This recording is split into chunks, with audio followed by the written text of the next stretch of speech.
ദിവസം വാർത്തകൾ നിങ്ങൾ വായിച്ചിട്ടുണ്ടായിരിക്കും. 14 വയസ്സുള്ള ഒരു പയ്യൻ ഈ പനിയുള്ള സമയത്ത് ആവി പിടിക്കുന്ന സമയത്ത് മരണപ്പെട്ട വാർത്ത.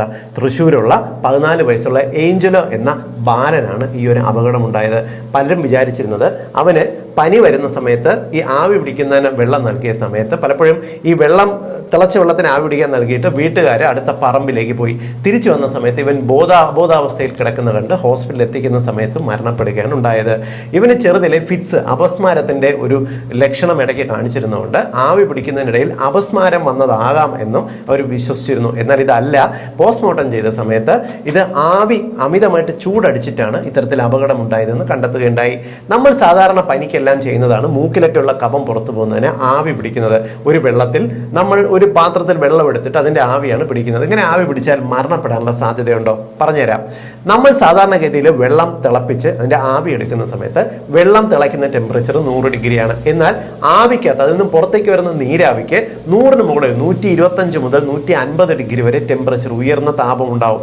നമ്മൾ സാധാരണ ആവി പിടിക്കുന്ന സമയത്ത് നമ്മൾ കുനിച്ച് ആവി പിടിക്കുമ്പോൾ ഏറ്റവും കൂടുതൽ ഈ ചൂട് ചെന്ന് തട്ടുന്നത് മുഖത്തും മൂക്കിനകത്തും നമ്മുടെ ശ്വാസനാളത്തിലുമാണ്. സാധാരണ ചെറിയ കുട്ടികൾക്കെല്ലാം തന്നെ മൂക്കിലും ശ്വാസനാളത്തിലുമുള്ള ഉള്ളിലുള്ള കോശങ്ങളൊക്കെ, അത് മുതിർന്നവർക്കാണെങ്കിൽ പോലും വളരെയധികം സെൻസിറ്റീവാണ്.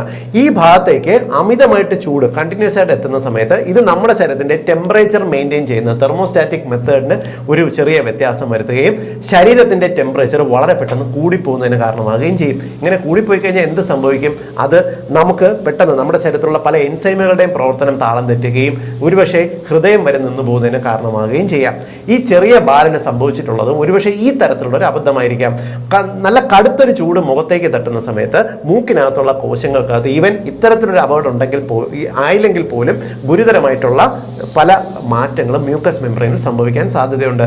ഈ പറയുന്ന കേൾക്കുമ്പോൾ പലർക്കും തോന്നും അപ്പോൾ ആവി പിടിക്കേണ്ടതെന്ന് തോന്നും. ആവി പിടിക്കാം, ശ്രദ്ധിക്കേണ്ട കാര്യങ്ങൾ കൂടിയുണ്ട്. ഏറ്റവും പ്രധാനമായിട്ടും നിങ്ങൾ ആവി പിടിക്കുന്ന സമയത്ത് എപ്പോഴും മുഖത്ത് നിന്ന് ഒരു 25 സെന്റിമീറ്റർ ദൂരേക്ക് മാറി മാത്രമേ മുഖം പിടിക്കാൻ പാടുള്ളൂ. തിളച്ച വെള്ളം അതേപടി വെക്കരുത്. ഗ്യാസിൽ നിന്നും നേരിട്ട് ആവി പിടിക്കരുത്. ആവി പിടിക്കുന്ന സമയത്ത് അടുപ്പിൽ നിന്നും തിളച്ച വെള്ളം മാറ്റി 1 മിനിറ്റ് കഴിഞ്ഞ് ആ കടുത്ത ടെമ്പറേച്ചർ ഒന്ന് കുറഞ്ഞു തുടങ്ങുമ്പോൾ മാത്രമേ ആവി പിടിക്കാൻ പാടുള്ളൂ.